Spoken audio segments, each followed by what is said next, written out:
हमारे सिरसा के युवा साथियों को बहुत ही भयंकर तरीके से पुलिस द्वारा पीटा जाता है, मिट्टी में लिटा लिटा कर पीटा जाता है। यहाँ पे सीसीटीवी कैमरा नहीं होता तो आज हम किसके सामने हमारा दुखड़ा रोते। मेरे साथ मारपीट करना स्टार्ट कर दिया, बेरहमी से मेरे को मारा है, मेरे को मारा गया है, मेरे बाल खींचे गए हैं, लात गुस्से मारे गए हैं, डंडों से मारा गया है। हमें तो यहाँ पे पुलिस ने आकर के बेरहमी से पीटा। 2 बजे मैंने भाई साहब को फोन किया कि भाई साहब हमें आपकी आवश्यकता है, क्योंकि अगर राजस्थान की अगर पुलिस ऐसी है तो यहाँ के पत्रकार भी ऐसे ही होंगे। हमें पत्रकार से विश्वास उठ गया और आप भाई साहब के ऊपर हमें विश्वास था, इसलिए हमने आपको रात को रिक्वेस्ट किया सुबह 6 बजे आप बिना हमारे एक फोन के ऊपर एक आवाज के ऊपर आप चल के से पीटा।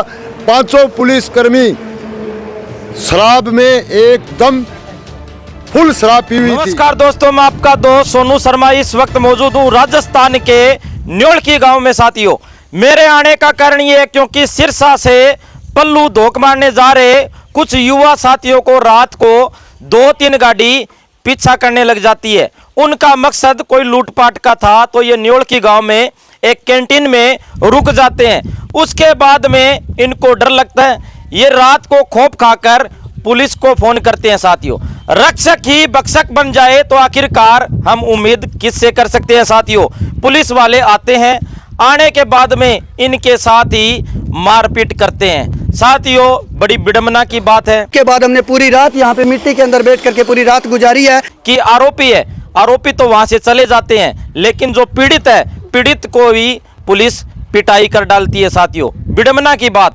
रक्षक ही भक्षक बन जाते हैं। जानते हैं पूरी कहानी क्या है, पूरा मामला क्या है। नमस्कार जी, क्या नाम है? बलराम नाम है सर मेरा। हाँ जी, पूरी कहानी क्या है बताइए। सर पूरी कहानी ये है, हम पल्लू धोख मारने के लिए निकले थे नौर होते हुए। नौर से पीछा करते हुए हमारे को शक हुआ कि हमारा कोई गाड़ी पीछा कर रही है। मेरा साथी रामनिवास है और मैनपाल, हम 3 भाई आए हुए हैं पल्लू धोख मारने के लिए। रास्ते के अंदर क्या होता है कि हमें डाउट होता है कि हमारा गाड़ी कोई पीछा कर रही है। हमने गाड़ी आगे भट्टे के साइड में लगाई, वो गाड़ी हमारे को क्रॉस कर जाती है। 10 मिनट हम वहाँ पे रुके हैं, उसके बाद हमने गाड़ी के पीछे पल्लू की तरफ चल दिए थे, क्योंकि कई बार डाउट भी हो जाता है। ये ऐसे डाउट के चक्कर में हम पीछे पीछे आते हैं। हम आते हैं यहाँ पे इस गाँव में, तो ये कैंटीन के आगे वो 2 गाड़ियाँ खड़ी हुई थी। हम उन गाड़ियों को क्रॉस करते हैं। उसके बाद मेरा साथी रामनिवास कहता है कि इनके पास 3 गाड़ी है, 2 यहाँ खड़ी है, एक आगे है, तो हम आगे नहीं जाएंगे। उसके बाद हम वापसी आ जाते हैं। उसके बाद हम यहाँ दुकान पे आते हैं जहाँ पे वो 2 गाड़ियाँ रुकी हुई थी। उसके बाद हमने अंकल से आकर के पूछा कि अंकल जी, उन बंदों ने आपसे क्या चीज़ मांगी है। अंकल जी ने हमें बताया कि उन्होंने हमारे से मोबिल की डिमांड करी थी और मैंने उनको 1 लीटर मोबिल दिया कि मेरे पास 1 लीटर मोबिल पड़ा है, लेकिन उन्होंने मोबिल नहीं लिया। बोले कि गाड़ी आ गई ऐसा कह के वो भाग गए। हमारे आने के बावजूद फिर हमें डर हमारा जो शक था वो सच में बदल गया। उसके बाद हमने क्या किया, अंकल जी को बताया कि अंकल जी हमारे ऐसे पीछे गाड़ी लगी हुई थी ये। इसके बाद हम यहाँ पे रुके, अंकल जी ने हमारी पूरी मदद करी। अंकल जी ने यहाँ राउसर थाने के अंदर फ़ोन किया, उन्होंने कहा कि ये एरिया हमारे से बाहर है, हम पल्लू की तरफ फ़ोन करते हैं ताकि पल्लू की पुलिस आकर के आगे गाड़ियों को रोक ले।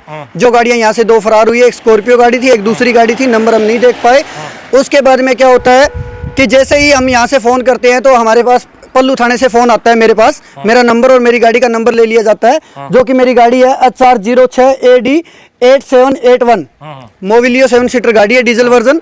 इस गाड़ी के अंदर क्या होता है कि वो हमारी पूरी जानकारी ले लेते हैं पुलिस वाले। उसके बाद कहते हैं कि हमारे एरिया के अंदर ऐसी कोई वारदात नहीं घटी है और ना ही कोई ऐसा वारदात आज तक हमारे हुई है, लूटपाट हमारे एरिया में नहीं होती, आप बेखौफ होके जाइए। हमने कहा कि हमें डर लग रहा है क्योंकि हमारा सच आ गया है सामने उनका, इसलिए हम रात को यहीं पे रुकेंगे, हम सुबह जाएंगे। अंकल से हमने गुजारिश करी कि अंकल जी हमें रात रुकने का वास दो। उसके बाद हमारे पास 3-4 बार पुलिस वालों का फ़ोन आता है कि आप आगे आ जाओ। उसके बाद हम नहीं जाते हैं, यहीं पे रुके रहते हैं। हम अपनी, क्योंकि डर के खौफ के कारण हम आगे जाना जोखिम में डालना नहीं चाह रहे थे।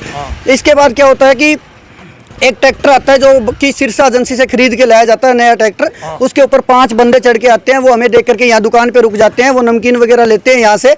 उसके बाद वो पूछते हैं कि क्या हो गया, तो हमने बताया कि ऐसे हमारी गाड़ी पीछा कर रही थी और इसके चक्कर में हम यहीं रुके हुए हैं। तो उन्होंने हमें कहा कि भाई 5 लोग हम हैं, 3 तुम हो, 8 लोग हैं, हम भी तुम्हारे साथ चलते हैं, हमारे पास भी नया ट्रैक्टर है, कहीं हमारे साथ लूटपाट ना हो जाए, इसलिए तुम हमारे साथ चलो। इतने में मेरे पास पल्लू थाने से फ़ोन आता है, वो हमें कहते हैं कि आप आओ, कुछ नहीं होगा, हम आगे ही खड़े हैं, 3 किलोमीटर के बाद बॉर्डर पे, हम आपको पल्लू छोड़ देंगे। लेकिन हमारी अंतरात्मा नहीं मांगी, हम नहीं गए, हम यहीं पे डटे रहे। उसके बाद पुलिस यहाँ पे आती है। उसके बाद आते ही पुलिस ने ताबड़तोड़ बिना कुछ पूछे हुए कहते हैं तुम गलत खबर देते हो, गलत सूचनाएं फैलाते हो, हम कहाँ से आए आपको पता है, आपको पीछे हजारों लोगों की जान जोखिम में छोड़ के हम यहाँ पे आए आपकी मदद के लिए, और आप यहाँ पे जो है अयाशियाँ कर रहे हो, आराम से मजे ले रहे हो।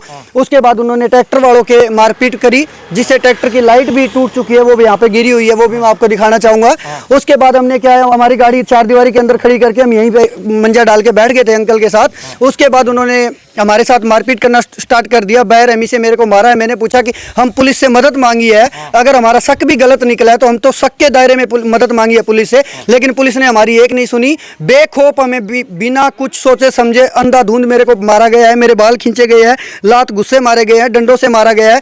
ये तो अच्छा हुआ कि अंकल की दुकान के अंदर सीसीटीवी कैमरे हैं, जिसके बावजूद इनकी सच्चाई सामने आ गई है। पूरी सीसीटीवी वीडियो यहाँ पे वायरल हो चुकी है।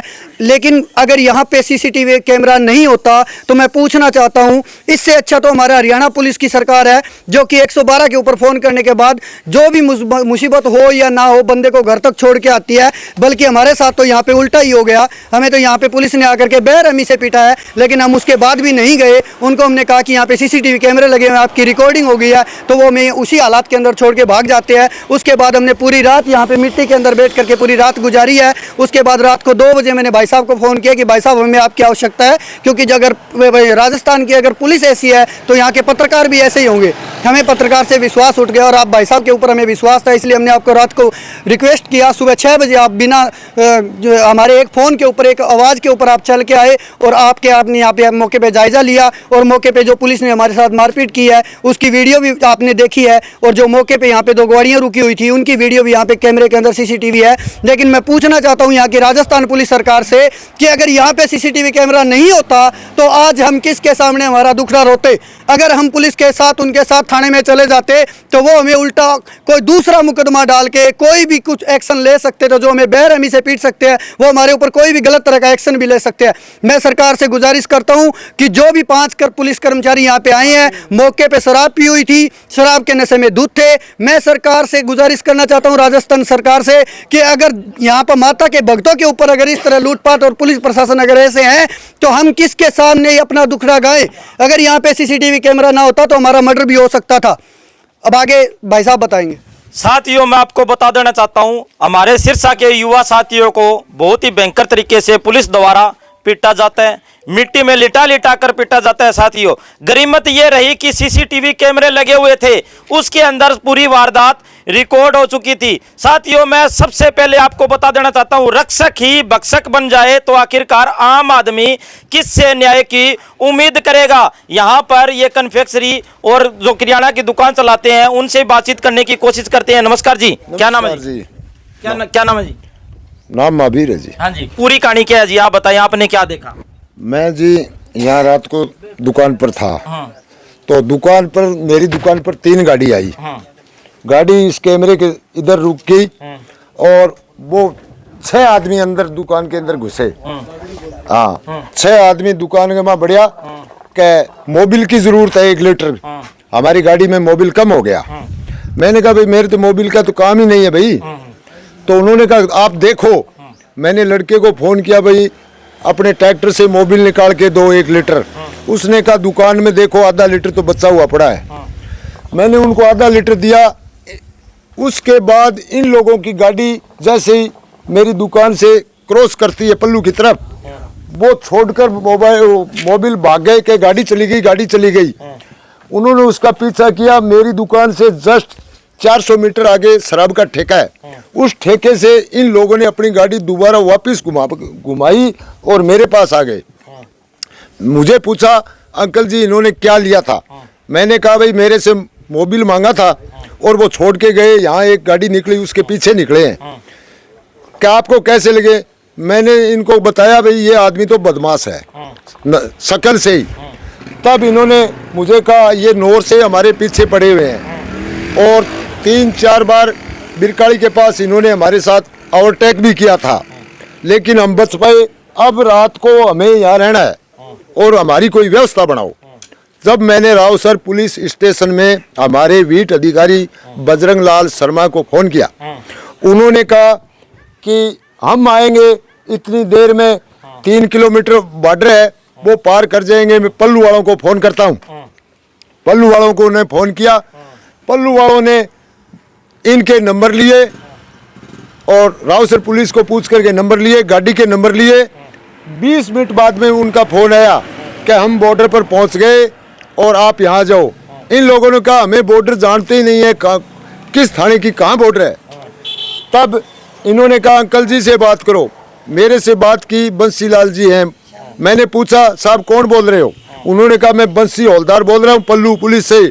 मैंने नमस्कार किया कि आपके पास जो बैठे हैं ना उनको वहाँ से बाहर निकाल दो।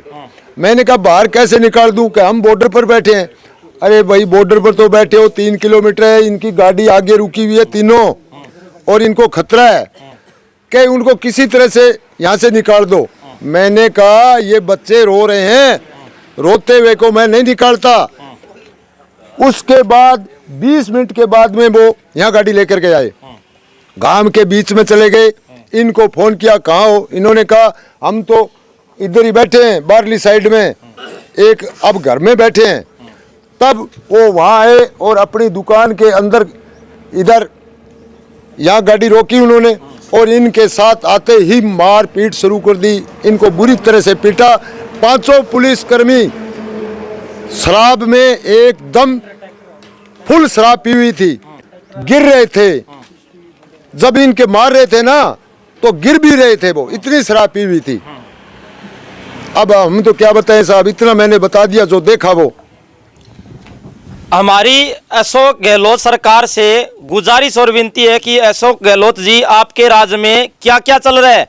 पुलिसकर्मी रात को नशे के टुन होते हैं, नशे में टुन होते हैं और इसके साथ साथ जो फरियादी बनकर आते हैं उनके साथ ही मारपीट करते हैं। यहाँ के जिला प्रशासन से भी हमारी गुजारिश और विनती है कि कृपया करके इन युवा साथियों को न्याय दिलवाया जाए और इसके साथ साथ जो दोषी पुलिसकर्मी हैं उनको तुरंत प्रभाव से सस्पेंड किया जाए। सभी साथियों से गुजारिश है इस वीडियो को ज़्यादा से ज़्यादा शेयर करें और इस वीडियो के बारे में आपकी क्या राय है कॉमेंट करके मैं जरूर बताएं। धन्यवाद, शुक्रिया।